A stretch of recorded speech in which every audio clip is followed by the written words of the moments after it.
ഞാൻ ആദ്യം പ്രേക്ഷകരെ ഒരു വീഡിയോ കാണിക്കാം. നിങ്ങളിപ്പോൾ കാണുന്നത് 2 മൊബൈൽ ഫോണുകളാണ്.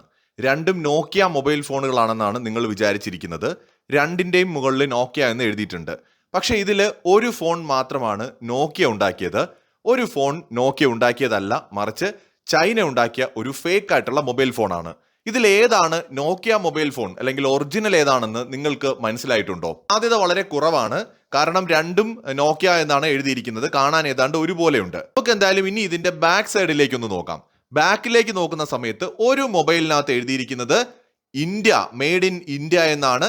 ഡിസൈൻ ചെയ്തത് HMD ഗ്ലോബൽ ആണെന്ന് എഴുതിയിട്ടുണ്ട്. അതിന്റെ ഡീറ്റെയിൽസ്, അതിന്റെ നമ്പേഴ്സ്, അതുപോലെ IMEI മുഴുവൻ കാര്യങ്ങളും നമുക്ക് ഒരു ഫോണിന്റെ ബാക്കിൽ കൃത്യമായിട്ട് എഴുതിയിട്ടുണ്ട്. ഈ ഫോൺ ഒറിജിനൽ ആണ് എന്ന് ഈ ഡേറ്റ പരിശോധിക്കുമ്പോൾ തന്നെ നമുക്ക് ബോധ്യമാകും. ഇനി രണ്ടാമത്തെ ഫോണിന്റെ ബാക്കിലൂടെ ഒന്ന് നോക്കുക. രണ്ടാമത്തെ ഫോൺ എടുത്ത് നോക്കുമ്പോൾ തന്നെ ചൈനീസ് മൊബൈൽ ഫോണുകൾ മുമ്പ് ഉപയോഗിച്ചവർക്കറിയാം, അവിടെ മറ്റു വിവരങ്ങളൊന്നുമില്ല, മാനുഫാക്ചറിങ് ഡീറ്റെയിൽസ് ഒന്നുമില്ല. IMEI നമ്പർ എഴുതിയിട്ടുണ്ട്, മോഡൽ നമ്പറും എഴുതിയിട്ടുണ്ട്. വേറെ ഒന്നും തന്നെ നമുക്ക് കാണാൻ കഴിയില്ല. അപ്പോൾ ഒറ്റ നോട്ടത്തിൽ ഈ രണ്ട് ഫോണുകളും കണ്ടു കഴിഞ്ഞാൽ നമുക്ക് തോന്നും ഇത് ഒറിജിനൽ ആണ് എന്ന് തോന്നും. എന്നാൽ അതിന്റെ ബാക്ക് കവർ ഓപ്പൺ ചെയ്ത് നോക്കുന്ന സമയത്ത് നമുക്ക് മനസ്സിലാകും ഒന്ന് ഒറിജിനലും ഒന്ന് ഡ്യൂപ്ലിക്കേറ്റുമാണ് അല്ലെങ്കിൽ കോപ്പി കാറ്റുമാണെന്ന്.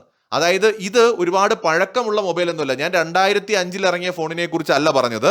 ഞാൻ പറഞ്ഞത് 2019, 18, 20 ആ സമയങ്ങളിലുള്ള ഒരു മൊബൈൽ ഫോണാണിത്. അതായത് 4-5 വർഷം മുമ്പ് ഇറങ്ങിയ ഒരു ഫോണാണ്. സോ ഇപ്പൊ പോലും കോപ്പി അടിക്കുന്ന കാര്യത്തിൽ ചൈന ലോകത്ത് തന്നെ 1-ാം സ്ഥാനത്ത് നിൽക്കുന്ന ഒരു രാജ്യമാണ്.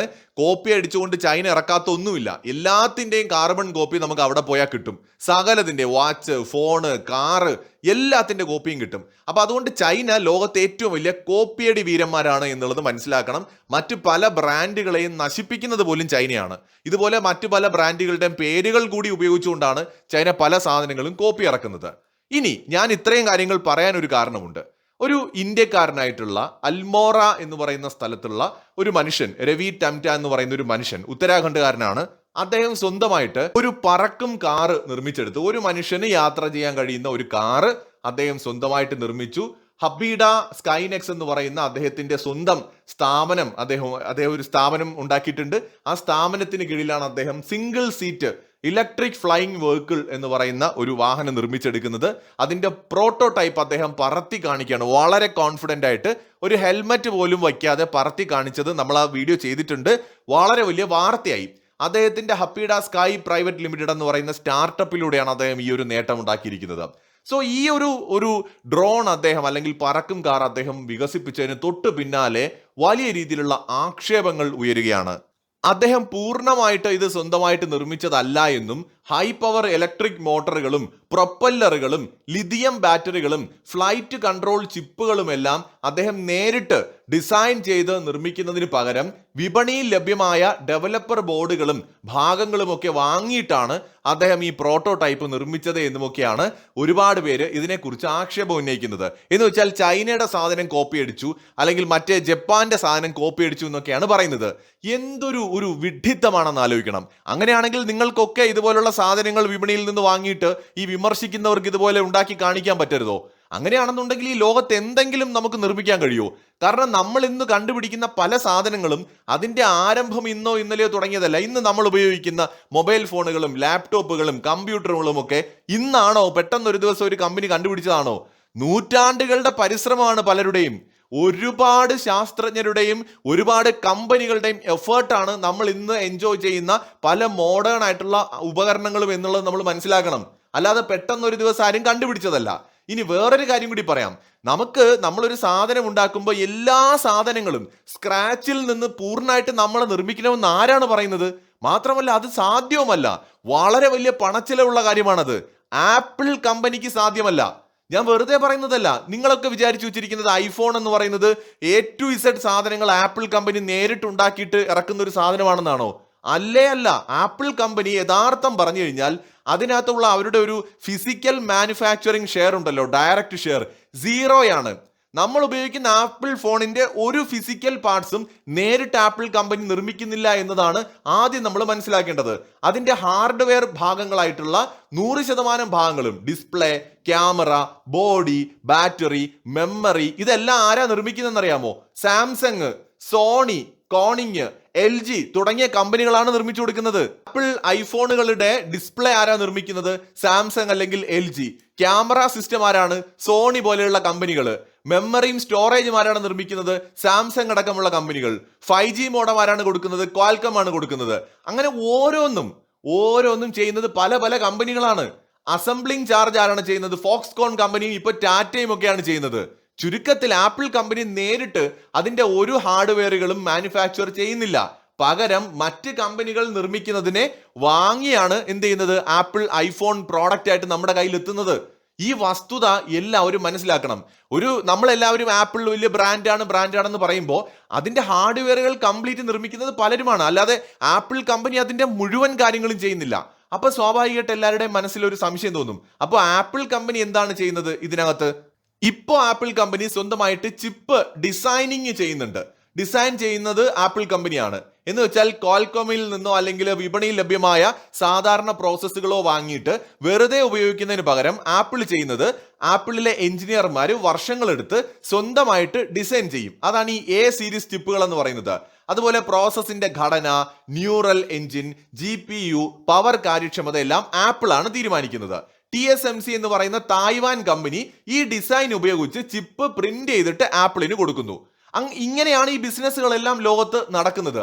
അതുപോലെ തന്നെ സാങ്കേതിക വിദ്യയിലും ആപ്പിൾ കമ്പനിയാണ് ഏറ്റവും കൂടുതൽ റിസർച്ച് നടത്തുന്നത്. ഉദാഹരണത്തിന് ആപ്പിളിൽ നമ്മൾ ഉപയോഗിക്കുന്ന ഫേസ് ID സാങ്കേതിക വിദ്യ, അതുപോലെ തന്നെ നമ്മൾ ഉപയോഗിക്കുന്ന പ്രത്യേക ക്യാമറ ലെൻസുകളൊക്കെ ആപ്പിൾ സ്വന്തമായിട്ട് എഞ്ചിനീയറിംഗ് ചെയ്തെടുക്കുന്ന കാര്യമാണ്. ആപ്പിളിന്റെ iOS പൂർണ്ണമായിട്ടും അവർ തന്നെ വികസിപ്പിച്ചതാണ്. ഒരേ സമയം പ്രോസസ്സറും ഓപ്പറേറ്റിംഗ് സിസ്റ്റവും ഒരുമിച്ച് ഡിസൈൻ ചെയ്യുന്നത് കൊണ്ടാണ് കുറഞ്ഞ റാമിലും പ്രോസസർ കപ്പാസിറ്റിയിലും പോലും ഐഫോണുകൾ മികച്ച പ്രകടനവും ബാറ്ററി ലൈഫും ഒക്കെ നൽകുന്നത്. അതേ സമയത്ത് ഈ ആപ്പിൾ ഫോണിന്റെ മറ്റ് ഘടകങ്ങൾ, നമ്മൾ അതിൽ ഉപയോഗിക്കുന്ന അതിന്റെ ഡിസ്പ്ലേ ആയിക്കോട്ടെ, ക്യാമറ ആയിക്കോട്ടെ, അല്ലെങ്കിൽ അതിന്റെ ബോഡി ആയിക്കോട്ടെ, അതൊന്നും ആപ്പിൾ നേരിട്ടല്ല മാനുഫാക്ചർ ചെയ്യുന്നത്. സാംസങ്ങും LGയും ഒക്കെയാണ്. അപ്പൊ ഈ യാഥാർത്ഥ്യം മനസ്സിലാക്കണം. നമ്മൾ ഇന്നിപ്പോ ഒരു മനുഷ്യൻ സ്വന്തമായിട്ട് ഒരു സാധനം ഉണ്ടാക്കി എന്ന് പറയുമ്പോൾ അത് എല്ലാ കാര്യങ്ങളും അയാൾ സ്വന്തമായിട്ട് ഉണ്ടാക്കിയെന്നല്ല അതിന്റെ അർത്ഥം. ഇപ്പൊ നമ്മളെ കാറുകൾ തന്നെ, ഈ നമ്മുടെ രാജ്യത്ത് എത്രയോ ഇപ്പൊ ഇലക്ട്രിക് കാറുകൾ, അതിന്റെ ബാറ്ററികളെല്ലാം ആദ്യമേ അങ്ങ് ടാറ്റ കമ്പനി ഉണ്ടാക്കിയ ബാറ്ററിയാണോ? അല്ലല്ലോ, മറ്റു പല കമ്പനികളിൽ നിന്ന് വാങ്ങുന്നതല്ലേ. മഹേന്ദ്ര ആദ്യമേ തന്നെ ഇലക്ട്രിക് കാർ ഇറക്കുമ്പോൾ തന്നെ അതിന്റെ ഈ പറയുന്ന ബാറ്ററി ഒക്കെ അവരുണ്ടാക്കിയതാണോ? നമ്മുടെ ലോകത്തെ പല വാഹനങ്ങളുടെയും എഞ്ചിനുകൾ സപ്ലൈ ചെയ്യുന്നത് വളരെ വിരളിലുണ്ടാവുന്ന കമ്പനികളാണ്. സോ ഈ യാഥാർത്ഥ്യം മനസ്സിലാക്കണം. ബ്രാൻഡുകൾ മാറും, അതിന്റെ ഫീച്ചേഴ്സ് മാറാം, അതിന്റെ ഡിസൈൻ മാറാം, ഷേപ്പ് മാറാം, അതിന്റെ പവർ മാറാം. പക്ഷേ ഇതിന്റെ അടിസ്ഥാനപരമായി മാറ്റമില്ലാത്ത ഒരുപാട് കാര്യങ്ങൾ ഉണ്ടാവും. ഇപ്പൊ എഞ്ചിൻ പല കമ്പനികളുടെയും ഡിമാൻഡിനനുസരിച്ച് നിർമ്മിച്ചു കൊടുക്കുന്ന ചിലപ്പോൾ വേറൊരു കമ്പനി ആയിരിക്കും. അതുപോലെ അതിലെ ടെക്നോളജി, ഇപ്പൊ സാങ്കേതികമായിട്ട് വരുന്ന പുതിയ ഫീച്ചേഴ്സ് അത് നിർമ്മിച്ചു കൊടുക്കുന്ന വേറെ കമ്പനികളായിരിക്കും. ഇതെല്ലാം കൂടെ ഒരു പുതിയ വാഹനം ഡിസൈൻ ചെയ്ത് അതിൽ ഉൾപ്പെടുത്തി ഒരു പുതിയ മോഡലായിട്ടായിരിക്കും പല കമ്പനികളും ഇറക്കുന്നത്. ഒരു കാർ എടുത്ത് നോക്കിക്കഴിഞ്ഞാൽ അതിന്റെ മുഴുവൻ സാധനങ്ങളും ഒറ്റ കമ്പനി നിർമ്മിച്ചതല്ല. ഈ തെറ്റിദ്ധാരണ ആദ്യം മാറ്റണം. ഇവിടെ ഇന്ത്യക്കാരൻ എന്തെങ്കിലും കണ്ടുപിടിച്ച് കഴിഞ്ഞാൽ ഉടനെ തന്നെ അത് മറ്റേ ചൈനയിൽ നിന്ന് കോപ്പി അടിച്ചു, അല്ലെങ്കിൽ അവൻ്റെ നിന്ന് കോപ്പി അടിച്ചു, ഇവൻ്റെ നിന്ന് കോപ്പി അടിച്ചു എന്ന് പറഞ്ഞിട്ട് നമ്മൾ തന്നെ പരിഹസിക്കും. എന്നാൽ ചൈന ചെയ്യുന്നതോ, ഞാൻ അതുകൊണ്ടാണ് ഈ വീഡിയോയുടെ തുടക്കത്തിൽ ഒരു ലളിതമായ എക്സാമ്പിൾ നിങ്ങളുടെ മുമ്പിലേക്ക് വെച്ചത്. ചൈനയിൽ പോയിട്ടുള്ള ആളുകൾക്ക് ഇതറിയാം, ഗൾഫിൽ പോകുന്ന ആളുകൾക്ക് അറിയാം. കാരണം നമ്മൾ റിയൽ ലൈഫിൽ യൂസ് ചെയ്യുന്ന എല്ലാ ജെനുവിൻ പ്രോഡക്ട്സിന്റെയും കോപ്പി ഇന്ന് ഏറ്റവും കൂടുതൽ നിർമ്മിക്കുന്നത് ചൈനയിലാണ്. അത് വാച്ച് ആണെങ്കിലും ഫോൺ ആണെങ്കിലും ഇലക്ട്രോണിക് ഉപകരണം ആണെങ്കിലും എന്താണെങ്കിലും എല്ലാത്തിന്റെ first quality, second quality, third quality എന്നൊക്കെ പറഞ്ഞിട്ട് ചീപ്പായിട്ടുള്ള വിലയ്ക്കും നല്ല വിലയ്ക്കും ഒക്കെ എല്ലാത്തിന്റെയും കോപ്പി ചൈന ഉണ്ടാക്കുന്നുണ്ട്. ആ ചൈനയ്ക്ക് ധാർമ്മികമായിട്ട് എന്തെങ്കിലും അവകാശമുണ്ടോ അവരുടെ കയ്യിൽ നിന്ന് നമ്മൾ കോപ്പി അടിച്ചു എന്ന് പറയാൻ? ഇനി മറ്റൊരു കാര്യം, ഈ ഡ്രോൺ ടെക്നോളജി എന്ന് പറയുന്നത് ചൈനയുടെ കണ്ടുപിടുത്തമാണോ? അല്ല. ഡ്രോൺ ടെക്നോളജി അല്ലെങ്കിൽ പറക്കും വാഹനങ്ങളൊക്കെ എത്രയോ വർഷമായിട്ടുള്ള കോൺസെപ്റ്റ് ആണ്. ഇന്ത്യയിലാണ് വിമാനത്തിന്റെ കോൺസെപ്റ്റ് ആദ്യമായിട്ട് രേഖപ്പെടുത്തിയിട്ടുള്ളത്. പലരും ഇന്ന് അതിനെ കളിയാക്കും. പക്ഷെ ഇന്ത്യൻ പുരാണങ്ങളിലാണ് ഒരു പറക്കും വിമാനത്തെ കുറിച്ച് ആദ്യമായി ചരിത്രത്തിൽ പരാമർശമുള്ളത്. അത് ഉണ്ടായിരുന്നോ ഇല്ലയോ എന്നുള്ളത് നമുക്കറിയില്ല. പക്ഷെ ആ കോൺസെപ്റ്റ് ഇന്ത്യയിലാണ് ഉണ്ടായത്. റൈറ്റ് സഹോദരന്മാരാണ് ആദ്യമായിട്ട് വിമാനം ഉണ്ടാക്കുന്നത്. അതിൽ നിന്നാണല്ലോ ഇന്നത്തെ വിമാനവും ഇപ്പോഴത്തെ ഈ ഡ്രോണുകളും ഒക്കെ ആ ഒരു തുടക്കത്തിൽ നിന്ന് ഇവിടേക്ക് എത്തിയതല്ലേ. അപ്പൊ ഇത് ഒരാളുടെയോ ഒരു കമ്പനിയുടെ കോൺട്രിബ്യൂഷൻ അല്ല. അപ്പൊ അതുകൊണ്ട് മാർക്കറ്റിൽ കിട്ടുന്ന പല ഉപകരണങ്ങളും പല കമ്പനികൾ നിർമ്മിക്കുന്നതും വാങ്ങിയിട്ട് ഒരു സ്റ്റാർട്ടപ്പ് അങ്ങനെയല്ലേ തുടങ്ങാൻ പറ്റൂ.